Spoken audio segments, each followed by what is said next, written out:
This video contains news and analysis related to a recent terror attack in Kashmir. The content may include sensitive visuals and discussions that could be distressing to some viewers.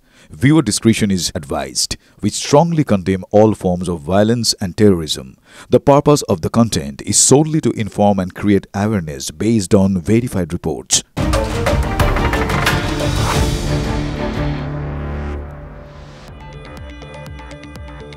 কারগিলে প্রয়াত সেনার দেহ নেয়নি পাকিস্তান, এবার পাক নাগরিকদের ফেরাতেও অস্বীকার এমনই খবর পাওয়া যাচ্ছে। সীমান্তে পাক নাগরিকদের দীর্ঘ অপেক্ষা, ওয়াঘাটারিতে অপেক্ষায় কয়েকশো পাক নাগরিক। এই মুহূর্তের খবর, নাগরিকদের ফেরাতে দরজা খুলছে না পাকিস্তান।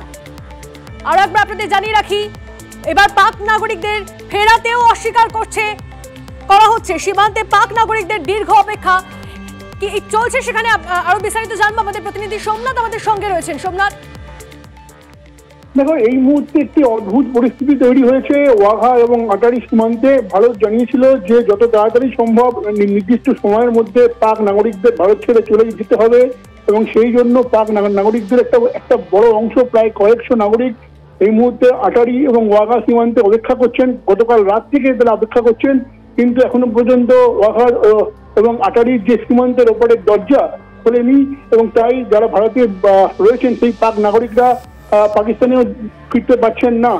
এই নিয়ে একটা চূড়ান্ত অচলাবস্থা তৈরি হয়েছে, এবং প্রশ্ন উঠছে তাহলে কি পাকিস্তান নিজের দেশের নাগরিকদেরই অস্বীকার করছে, বা এই মুহূর্তে তারা ওই নাগরিকদের পাকিস্তানে ফেরাতে চায় না?